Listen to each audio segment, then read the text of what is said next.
తాకట్టులో ఉన్న బంగారాన్ని విడిపించి ఆ రోజు ఆన్లైన్ రేటుకే మేము కొంటాం. Sharma Gold Company. ఓం శ్రీ మహాగణాధిపతయే నమః. విశేషంగా 2025 1వ తారీఖు 1వ నెల 25 అంటే మొత్తము 11 సంఖ్య అనగా లాభానికి సూచిక. 2025 9 శుభ సూచికమైన సంఖ్య కనుక పూర్ణ సంఖ్యలు అవ్వడం వలన కొన్ని కోటాన కోట్ల మందులకు రెండవ సంఖ్య అంటే విక్టరీ సంఖ్య విజయానికి ధనానికి ప్రతీకాని, 9వ సంఖ్య నవగ్రహాలలో పూర్ణ సంఖ్య అవ్వడం వలన అన్నింటా విజయం పలికేటువంటి ఈ సంవత్సరం అని చెప్పి మనమందరము గుర్తుపెట్టుకోవాలి. ద్వాదశ రాశుల్లో గ్రహ గమనాన్ని ఒకసారి వీక్షింపచేద్దాం.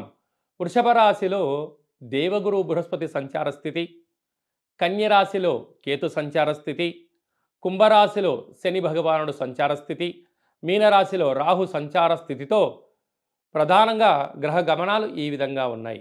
ఈ సంవత్సరము 2025 సంవత్సరంలో మే నెలలో విశేషమైన 4 గ్రహాలు కూడా మార్పు జరుగుతున్నాయి. ఇది చాలా అరుదుగా జరిగేటువంటి గ్రహ సంచార స్థితి కనుక 2025 సంవత్సరం అందరికీ యోగదాయకమైన సంవత్సరం అని చెప్పి కూడా గుర్తుపెట్టుకోవాలి. తులారాశి వారికి 2025 సంవత్సరం ఆదాయ వ్యయం, ఏ వృత్తులు చేయొచ్చు, ఏ వృత్తులు చేయకూడదు, ఎలాంటి కార్యక్రమంలో పెట్టుబడి పెట్టాలి అనేటువంటి అన్ని విషయాలు ఈ వీడియోలో సవివరంగా సంపూర్ణంగా తెలుసుకుందాం.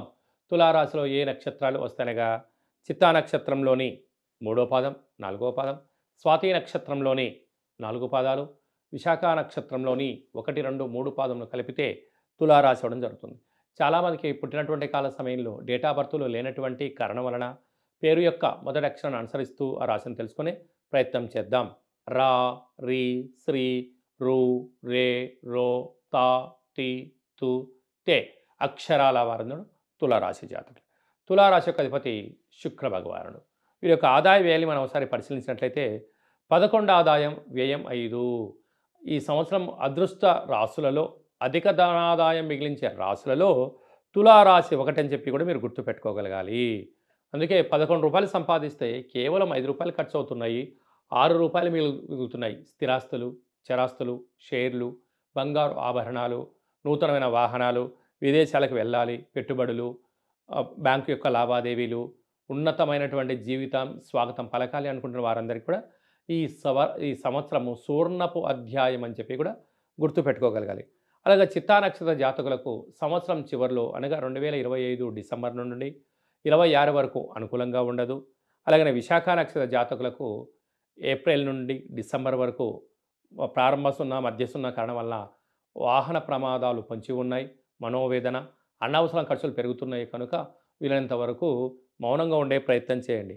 పైన ఈ సంవత్సరం రసాధిపతి, వస్త్రాధిపతి, సర్పాధిపతి శుక్రభగవానుడు అవడం వలన నూతనమైన పనులు ప్రారంభించడంలో నూతన వస్త్రాలు, బంగారు ఆభరణాలు, క్రయ విక్రయాలు యోగదాయకాలు. అదే కాకుండా కూడా ఈ సంవత్సరము ఏప్రిల్ నుండి మే తర్వాత నుండి ఈ యొక్క తులారాశి వారందరికీ కూడా విశేషమైన బంగారు రోజులు కనిపిస్తూనే ఉండేటువంటి చాలా అవకాశాలు అరుదుగా ఉన్నాయి. కనుక ఇలాంటి కాల సమయంలో సాఫ్ట్వేర్ ఉద్యోగస్తులు, హార్డ్వేర్ ఉద్యోగస్తులు విదేశాలకు వెళ్ళాలి అని ఆహార ఉత్పత్తులు, హోటలు, వ్యవసాయ సోదరీమణులు, ఫ్యాక్టరీలు, కర్మాగారాలు, రాజకీయాలు, యాప్ డెవలప్మెంట్ చేసేటువంటి వారు, బ్యాంకు లావాదేవీల్లో పనిచేసేటువంటి వారందరూ కూడా రియల్ ఎస్టేట్ రంగ వ్యాపార కార్యక్రమాలు కానీ, వస్త్ర వ్యాపారాలు, అలాగనే కాస్మెటిక్ బిజినెస్ చేసేటువంటి వారందరూ కూడా, జిమ్ సెంటర్లు, వారందరికీ కూడా చాలా మంచి కాలం ఉందని చెప్పి కూడా గమనించగలగాలి.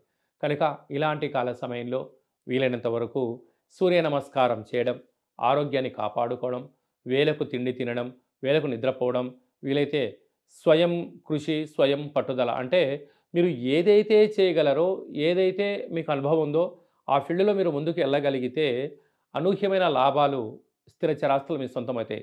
కొత్తగా నేర్చుకొని ప్రయోగం చేసి పెట్టుబడులు పెట్టి అది ఏమవుతుందో అని ఆలోచించే లోపల సమయం కూడా వెళ్ళిపోయే పరిస్థితి కూడా ఉంటుంది. కనుక ఇలాంటి కాల సమయంలో వీలైనంత వరకు ప్రశాంతమైన వాతావరణం ఏర్పాటు చేసుకోవడం, అనుభవం కలిగినటువంటి వృత్తులలో మీరు కొనసాగడం వలన అదృష్టాన్ని, ఆనందానికి అంతను కూడా స్థిరచరాస్తులను కాపాడుకుంటూ సకుటుంబ సపరివార సమేతంగా ఆధ్యాత్మిక తీర్థయాత్రలు చేసే సమయం ఆసన్నమైంది కనుక తులారాశి వారి సొంతం అని చెప్పి గమనించాలి.